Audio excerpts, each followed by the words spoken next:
وَلَوْ تَقَوَّلَ عَلَيْنَا بَعْضَ الْأَقَاوِيلِ، اگر یہ نبی ہماری طرف کچھ ایسی باتیں منسوب کر دیں جو ہم نے ان پر وحی نہیں کی، لَأَخَذْنَا مِنْهُ بِالْيَمِينِ، تو ہم ان کا دایاں ہاتھ پکڑ لیں، ثُمَّ لَقَطَعْنَا مِنْهُ الْوَتِينَ، اور ہم ان کی رگے دل کاٹ دیں۔ اگر یہ نبی اپنی مرضی سے کوئی بات آپ لوگوں تک پہنچائیں جو اللہ نے وحی نہ کی ہو، تو ہم پھر نبی کو بھی نہ چھوڑیں گے، دائیں ہاتھ پکڑ کے ان کی رگے جاں کاٹ دیں گے۔ فما منکم من احد عنہ حاجزین، پھر تم میں سے کوئی ایک بھی ایسا نہیں ہوگا جو ہمیں اس عمل سے روک سکے۔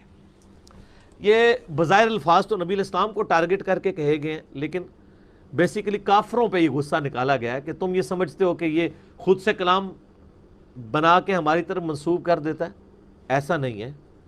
ان کی یہ جرت ہی نہیں ہے کہ یہ خود سے کوئی کام کر سکے، اگر یہ کریں تو ہم ان کی رگے جاں بھی کاٹ دیں۔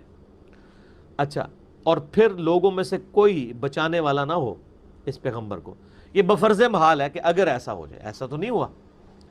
انہی آیات کا سہارا لیتے ہیں قادیانی لوگ، اور وہ کہتے ہیں کہ اگر غلام احمد قادیانی نے جھوٹا دعوی نبوت کیا ہوتا تو اللہ تعالیٰ اس کا دایاں ہاتھ پکڑ کے اس کی رگے جاں کاٹ دیتا۔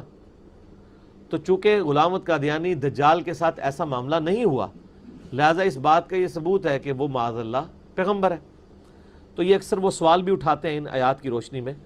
تو یاد رکھیے گا، یہ قرآن پاک نے اصول بیان کیا ہے ان لوگوں کے لیے جو اللہ کے پیغمبر ہوں۔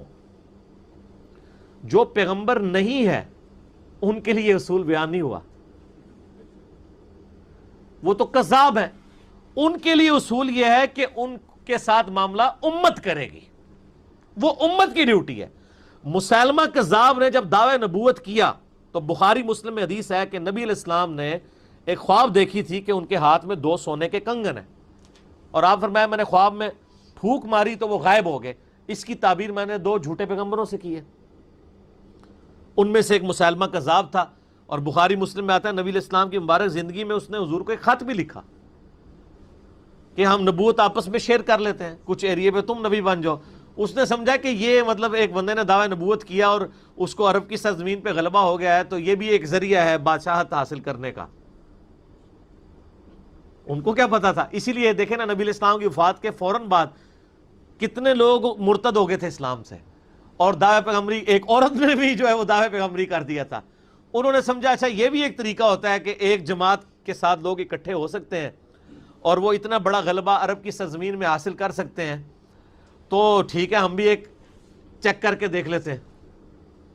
لیکن وہ تو اللہ کی تائید تھی، تو خلفائے راشدین نے ان کے خلاف قتال کیا، سیدنا ابوبکر صدیق رضی اللہ تعالیٰ عنہ وعلیہ السلام نے۔ تو سیدنا ابوبکر کو کسی نے قرآن کی آیت پڑھ کے نہیں سنائی ہے، یہ تو قرآن میں لکھا ہے جو جھوٹا پیغمبر ہوگا تو اللہ تعالیٰ خود ہی اس کو تباہ و برباد کر دے گا۔ ان کو پتا تھا کہ یہ جھوٹے پیغمبر کے بارے میں نہیں ہے، سچے پیغمبر کو یہ اختیار حاصل نہیں ہے کہ وہ اپنے نفس سے مغلوب ہو سکے اور یہ کام کر دے۔ جھوٹے کے لیے کیا معاملہ ہے، وہ امت کی ذمہ داری لگائی گئی ہے کہ اس کے ساتھ کس طریقے سے ٹریٹ کرنا ہے۔ ٹھیک ہو گیا جی، یہ میں کلیئر کر دوں۔ اسی لیے اس امت میں جب بھی کوئی گمراہ کن عقائد سامنے آئیں گے تو ان کے آگے بند باندھنے کا سب سے بہتر ذریعہ یہ ہوتا ہے کہ اسلامک ہسٹری سیف ہے کتابوں کی شکل میں، تاریخ کی کتابیں نہیں، حدیث کی کتابیں سند کے ساتھ جمع ہوئی ہیں، جن کے اندر یہ پتہ ہے کہ 1400 سال سے مسلمانوں کے نظریات کیا ہیں۔ آج اگر کوئی ختم نبوت کی باطل تعویل کرتا ہے تو اس کے آگے آپ تدارک کر سکتے ہیں کہ بھی یہ آیات اور یہ احادیث کوئی آج تو دریافت نہیں ہوئی ہیں، پہلے سے موجود تھی۔ تو امت جھوٹے پیغمبروں کے ساتھ کیا کرتی آئی ہے؟ صحیح بخاری اور مسلم دونوں میں حدیث ہے کہ قیامت اس وقت تک قائم نہیں ہوگی جب تک کہ 30 جھوٹے دجال پیدا نہ ہو جائیں جو دعوے نبوت کریں۔ اور یہی حدیث ابو داؤد ترمذی میں ان الفاظ کے ساتھ ہے کہ قیامت اس وقت تک قائم نہیں ہوگی جب تک کہ 30 جھوٹے پیغمبر نہ پیدا ہو جائیں، ان میں سے ہر ایک یہ دعویٰ کرے گا کہ وہ اللہ کا پیغمبر ہے۔